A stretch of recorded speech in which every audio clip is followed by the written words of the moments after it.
अस्सलाम वालेकुम, welcome back again. आज हम केमिस्ट्री के चैप्टर नंबर 7 थर्मोकेमिस्ट्री के लेक्चर नंबर 7 को डिस्कस करेंगे। तो आज जो हमारा लेक्चर है इसके अंदर हम छोटे छोटे शॉर्ट क्वेश्चंस को डिस्कस करेंगे। तो ये जो डेफिनेशंस होती हैं ये पेपर के पॉइंट ऑफ व्यू से काफ़ी हद तक इम्पोर्टेंट होती हैं कि मींस डेफिनेशन किसी भी सब्जेक्ट की कोई भी हो वो अनइम्पोर्टेंट नहीं होती, वो हमेशा इम्पोर्टेंट ही होती है। तो टॉपिक का नाम हमारे पास है डिफरेंट टाइप्स ऑफ एंथैल्पी। अच्छा कि एंथैल्पी की डिफरेंट टाइप्स को हमने डिस्कस करना है, यहाँ बस उनकी डेफिनेशंस दी गई है। अब बेटा यहाँ पे ना एक बात आप सीखिएगा, एंथैल्पी है क्या। हम लोगों ने लास्ट लेक्चर के अंदर भी देखा, actually enthalpy is the name of change in energy, कि एनर्जी में जो चेंज आता है, किसी भी वजह से जो चेंज आता है ना एनर्जी के अंदर, उसे हम एंथैल्पी चेंज या एंथैल्पी का नाम देते हैं। अब इन सभी डेफिनेशंस के अंदर हमने एनर्जी चेंज देखना है, तो वो जिस बुनियाद पे एनर्जी चेंज होगा वही हम उसको नाम दे देंगे। अब इन चीज़ों को समझने से पहले बेटा एक चीज़ मैं आपको सिखाता हूँ कि स्टैंडर्ड स्टेट क्या होता है। हालांकि हमने ये चैप्टर नंबर 3 गैसेस के अंदर भी देखा था जहाँ पे STP लफ्ज़ आता था। तो अब स्टैंडर्ड स्टेट में 3 बातें आपको याद लाजमी तौर पे रखनी है कि टेम्परेचर बेटा कितना रखा जाता है, और वो जो हमारे पास टेम्परेचर होता है वो 25 सेंटीग्रेड हम लोग रखते हैं, या कैल्विन्स के अंदर निकालते हैं तो कितना आता है 298। और वो कहता है कि जो इसका हमारे पास प्रेशर होता है वो हम कितना रखते हैं 1 ATM रखते हैं, या 760 मिलीमीटर मरकरी या 760 टॉर रखते हैं। उसके बाद वो कहता है कि हम किसी भी चीज़ की अमाउंट लेते हैं तो वो मिकदार उसकी कितनी लेनी है, 1 मोल लेनी है। ये जहाँ पर भी साइंस के अंदर लफ्ज़ आ या केमिस्ट्री फिज़िक्स के अंदर लफ्ज़ आना STP, स्टैंडर्ड टेम्परेचर प्रेशर, तो आपको फ़ौरन पता चल जाना चाहिए कि प्रेशर हमारे पास 1 ATM का होगा, और जो टेम्परेचर होगा अगर वो सेंटीग्रेड में है तो वो 25 होगा, अगर केल्विन में है तो वो कितना होगा 298 होगा। और उसके अंदर जो भी रिएक्टेंट या प्रोडक्ट जो भी सब्सटेंस ले रहे हैं उनकी जो अमाउंट होगी, मिकदार होगी, वो कितनी होगी 1 मोल होगी। तो ये सारी कंडीशंस जब हम लागू करते हैं साइंस के अंदर तो इन्हें हम स्टैंडर्ड स्टेट या स्टैंडर्ड कंडीशंस का नाम देते हैं। नीचे मैंने एक एग्जांपल बेटा लिखी है, water is liquid at 25 centigrade and 1 ATM। हमें पता है कि पानी का जब 1 मोल लेते हैं तो 25 सेंटीग्रेड पे बेटा वो लिक्विड होता है अगर हम उसका प्रेशर 1 ATM रखें। इसी तरह से हम आयरन की एग्जांपल ले सकते हैं कि वो 25 सेंटीग्रेड और 1 ATM पे सॉलिड होता है। इसी तरह से हम किसी गैस की मिसाल लिख सकते हैं, ऑक्सीजन, हाइड्रोजन लिख सकते हैं कि वो हमारे पास 25 सेंटीग्रेड और 1 ATM प्रेशर पर क्या होती हैं, वो गैसेस की हालत में एग्जिस्ट करती हैं। अब स्टार्ट करते हैं एंथैल्पीज चेंजेस को। पहली है बेटा एंथैल्पी ऑफ रिएक्शन। अच्छा, एंथैल्पी ऑफ रिएक्शन और एंथैल्पी ऑफ फॉर्मेशन 19-20 का फ़र्क है, तो इसको थोड़ा सा ना टेक्निकली तौर पे समझने की कोशिश कीजिएगा फ़र्क क्या है। अच्छा, वो कहता है change in enthalpy. Change in enthalpy का मतलब अभी मैंने आपको बताया कि एनर्जी में जो चेंज आ रहा है, मीन्स चेंज इन एंथैल्पी की एनर्जी में जो चेंज आता है। कब बेटा एनर्जी में जो चेंज आता है, व्हेन वो कहता है a number of moles of reactant are combined to form product.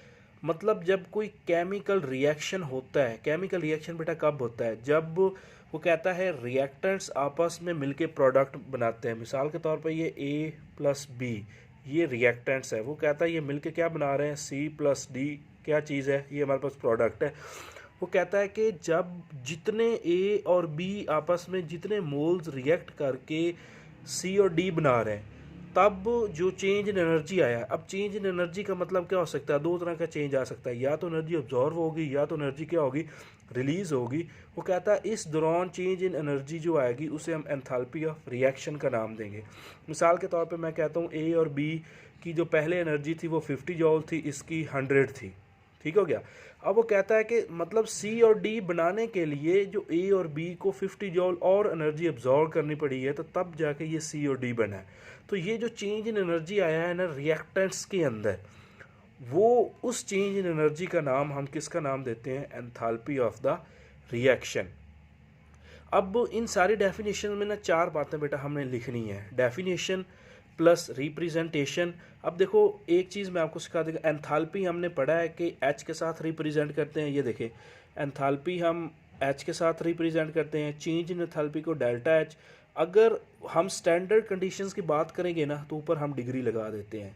तो केमिस्ट्री में जहाँ पर ये डिग्री नज़र आ जाए इसका मतलब तब कंडीशंस हम लोगों ने कौन से लिए हैं, स्टैंडर्ड लिए हैं। चूँकि ये सारी डेफिनेशंस हम बेटा स्टैंडर्ड कंडीशंस में पढ़ते हैं, इसलिए रिप्रेजेंटेशन में ये देखो डेल्टा एच ऊपर डिग्री लगा दी, साथ में छोटा सा आर वो रिएक्शन को रिप्रेजेंट कर रहा है। तो वो कहता है कि एंथैल्पी ऑफ द रिएक्शन की रिप्रेजेंटेशन ये होगी। अब अभी मैंने आपको बताया कि या तो ये एनर्जी रिलीज़ करेगा या तो ये एनर्जी रिएक्शन में ऑब्जॉर्व होती है, इसलिए ये एक्सोथर्मिक भी रिएक्शन हो सकता है, एंडोथर्मिक रिएक्शन भी हो सकता है। उसके बाद बेटा एग्जाम्पल देखो, एग्जाम्पल कार्बन और ऑक्सीजन आपस को मिलाने से बेटा कार्बन डाइऑक्साइड बन रही है, उस दौरान जितनी एनर्जी रिलीज़ होती है वो कितनी है, -393.7 किलो जॉल पर मोल। अब माइनस जो चूँकि साइन साथ में लगा, इसका मतलब क्या हुआ, एनर्जी रिलीज़ हो रही है, और ये कौन सा रिएक्शन कहलाएगा, ये एक्सोथर्मिक रिएक्शन कहलाएगा। अच्छा, कुछ बच्चे ना ये पेपर में शॉर्ट क्वेश्चन है, डेफिनेशन लिख के एग्जाम्पल लिख के ये बीच वाली चीज़ें नहीं लिखते, 2 नंबर फिर भी आपको मिल जाएंगे, लेकिन मैं आपको ये चीज़ें इसलिए प्रॉपर करवा रहा हूँ। ये जो प्रोसेस है ना, ये पेपर में एंट्री टेस्ट में इस चैप्टर में से पूछे जाते हैं कि जो एंथैल्पी ऑफ रिएक्शन है वो एंडोथर्मिक होती है या एक्सोथर्मिक होती है। ये एंट्री टेस्ट के लिहाज से आपने देखनी है। उसके बाद बेटा इससे मिलती जुलती दूसरी डेफिनेशन है enthalpy of formation. Enthalpy of formation बिल्कुल एज इट इज़ है जैसे हमने पढ़ा है। हमने क्या पढ़ा, हमने ये पढ़ा कि ए और बी मिलके जब सी और डी बनाते हैं, जितनी ए और बी में एनर्जी चेंज आता है उसे एंथैल्पी ऑफ रिएक्शन का नाम देंगे। और वो कहता है आपके पास कि जब ए और बी मिलके सी और डी बनाते हैं, जितना चेंज सी और डी में आया है, मतलब प्रोडक्ट में जितना चेंज आया है, उसे हम किसका नाम देंगे, एंथैल्पी ऑफ फॉर्मेशन। फॉर्मेशन बनना, प्रोडक्ट बनते हैं, इसलिए हम यहाँ पे सी और डी एग्जाम्पल से इसको देख रहे हैं।